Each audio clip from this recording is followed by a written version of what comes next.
lakini ni mpango wa Mungu ya kwamba kila mmoja aweze kufanya hivyo kwa ajili ya utukufu wa jina la Bwana. Tuende katika kitabu cha Wagalatia.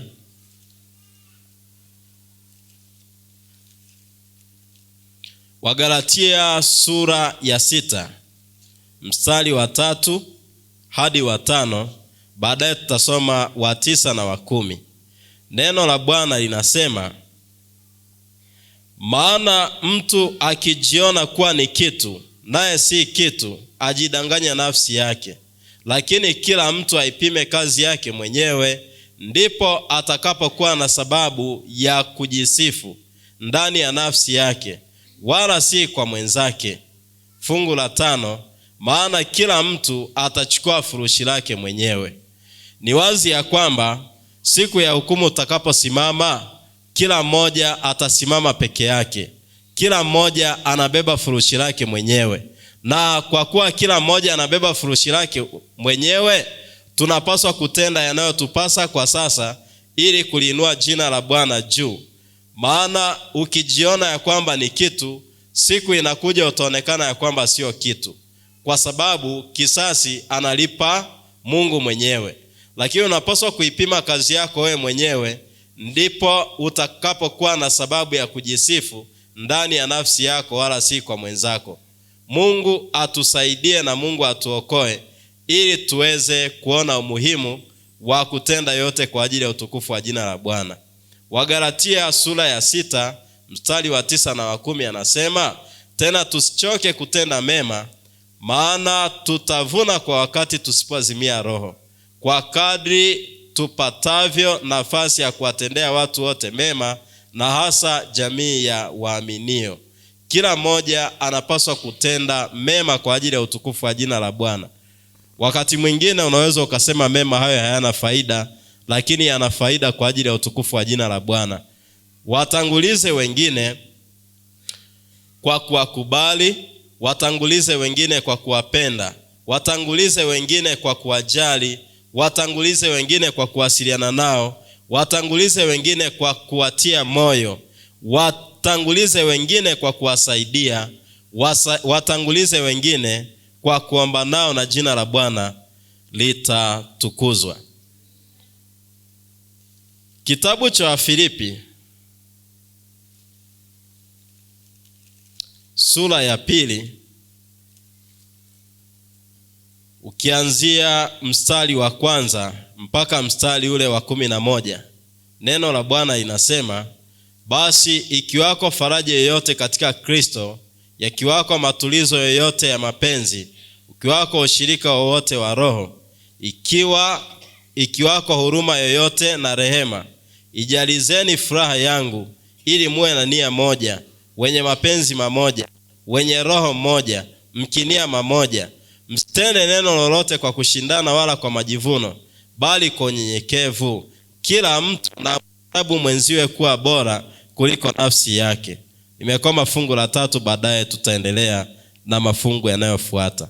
Kila mmoja anapaswa kumuona mwenzake kuwa bora kuliko nafsi yake. Ni wazi ya kwamba hakuna mtu yeyote ambaye anaweza tu akaamua akaanza kujikatakata. Na kwa sababu unaupenda mwili wako, unapaswa kupenda pia mwili wa mwenzako, na jina la Bwana litukuzwe. Neno la Bwana linasema, msitende neno lolote kwa kushindana wala kwa majivuno, bali kwa unyenyekevu kila mtu amhesabu mwenziwe kuwa bora kuliko nafsi yake. Ni jambo ambalo kibinadamu ni gumu, lakini ikiwa utaruhusu Roho Mtakatifu akae ndani yako, utaliona ni jepesi, na jina la Bwana litatukuzwa. Neno la Bwana inaendelea kusisitiza, kila mtu asiangalie mambo yake mwenyewe, bali kila mtu aangalie mambo ya wengine. Iweni na nia hiyo hiyo ambayo ilikuwamo ndani ya Kristo Yesu, ambaye yeye mwanzo alikuwa yu namna ya Mungu, naye hakuona kuwa sawa na Mungu kuwa ni kitu cha kushikamana nacho, bali alijifanya kuwa hana utukufu, akatwaa namna ya mtumwa, akawa na mfano wa wanadamu. Tena alipoonekana na umbo kama mwanadamu, alijinyenyekeza, akawa mtii hata mauti, na mauti ya msalaba. Kwa hiyo tena Mungu alimwadhimisha mno na akamkirimia jina lipitalo kila jina. Mungu atusaidie kila mmoja asiangalie mambo yake mwenyewe, bali kila mmoja aangalie mambo ya wengine. Hii ilikuwa ni nia ya Kristo ambayo Kristo anatamani tuweze kuwa nayo. Mungu atusaidie ili nia ya Kristo iweze kuwa ndani yetu, ili tuweze kuona ya kwamba jina la Bwana inatukuzwa katika maisha yetu, ili tuweze kuona ya kwamba wale wenzetu ni bora na jina la Bwana itatukuzwa. Na kama tutachukuliana kwa pamoja, kila mmoja akafanya kazi yake, jina la Bwana itainuliwa. Kazi ya Mungu hapa Uyole itasonga mbele. Wengi watakuja kuuliza, mbona ninyi mnasonga mbele kiasi hiki? Kuna siri gani? Ni kwa sababu tumeamua kila mmoja kumtanguliza mwenzake. Ni kwa sababu tumeamua kuona ya kwamba mwenzako ni bora kuliko wewe na jina la Bwana itatukuzwa. Ninatamani Bwana atusaidie ili kila mmoja aweze kumwona mwenzake kuwa bora na jina la Bwana itukuzwe. Hiyo ndiyo ilikuwa nia ya Kristo na ndiyo anayotamani iweze kuwepo ndani yetu pia. Yeye aliacha utukufu, akatoa namna ya mtumwa, akawa mfano wa wanadamu, na alipoonekana na umbo kama mwanadamu, alijinyenyekeza akawa mtii hata mauti, na mauti ya msalaba. Kwa hiyo tena Mungu alimwadhimisha mno, akamkirimia jina lipitalo kila jina, ili kwa jina la Yesu kila goti lipigwe, na vitu vya mbinguni na vya duniani na vya chini ya nchi, na kila ulimi ukiri ya kuwa Yesu Kristo ni Bwana, na utukufu wa Mungu Baba.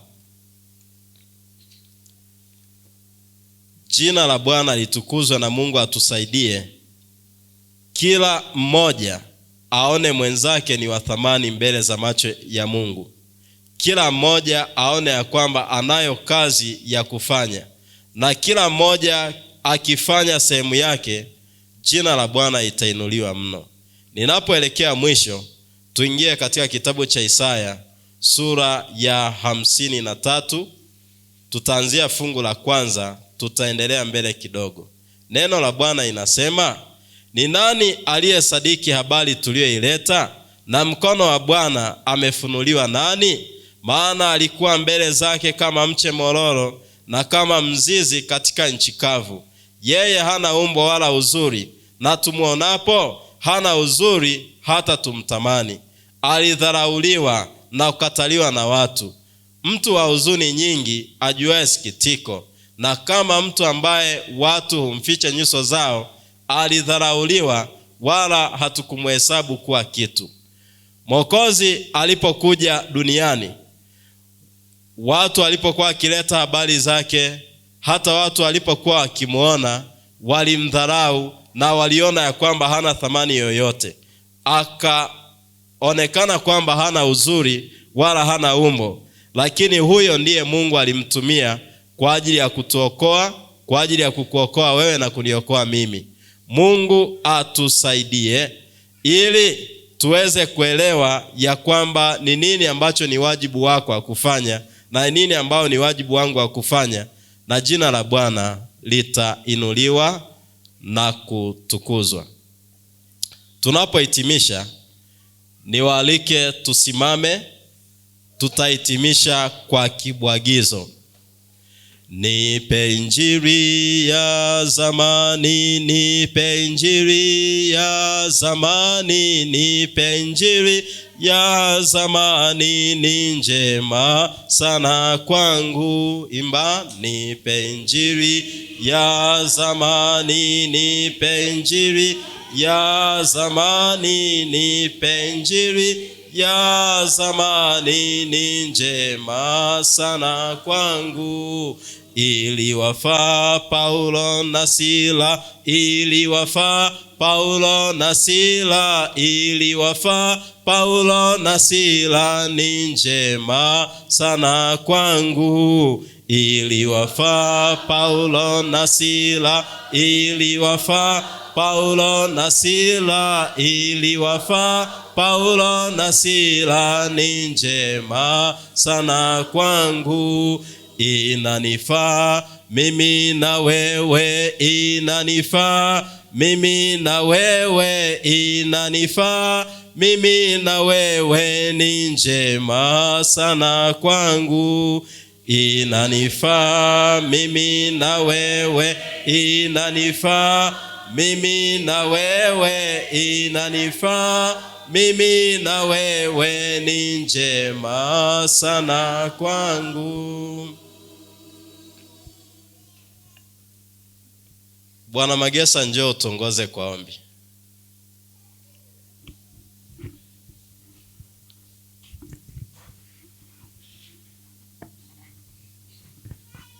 Basi tufumbe macho tuombe. Mtakatifu Baba yetu na rafiki yetu mwema, tunakushukuru sana kwa ajili ya nafasi uliyotupatia kuwepo miguuni pako. Asante sababu umezungumza nasi kupitia mtumishi wako, na neno lako limepokea ndani ya mioyo yetu. Tunakusihi Roho Mtakatifu kaendelee kutafakarisha vyema na kutusaidia kupiga hatua kwa ajili ya kuishi katika maisha yetu ya kila siku. Zungumza nasi na utufanye kuwa wapya sasa. Kila mmoja akamuone mwenzake kuwa bora na wa thamani zaidi ya nafsi yake. Na ndilo hasa somo kubwa ambalo lilileta kielelezo katika ulimwengu huu ulipokuwepo hapa duniani. Tunajua inaweza siwe rahisi ndani ya mioyo yetu, lakini kwa uwepo wako ndani yetu itatusaidia na tutafika kule tunakokusudia ambapo wewe Mungu umetupangia. Asante kwa mtumishi wako, endelea kumtumia kwa ajili ya wokovu wake yeye mwenyewe, familia yake na kanisa hili. Tunapoendelea na programu hizi, Mungu wetu usituache peke yetu. Endelea kuwa nasi, na hata tunapofika tamati ya vipindi hivi kwa ajili ya pumziko la mchana, basi nakusihi Mungu wetu kadumu pamoja nasi. Tunakushukuru na kuomba kwa imani kwa jina la thamani la Yesu Kristo Bwana Mwokozi wetu. Amen. Amen. Asante. Tunashukuru kwa kila ambacho tumejifunza kwa mchana huu. Mungu akibariki. Na hapa ndipo tumefika mwisho wa huduma ya ibada hii kwa mchana huu.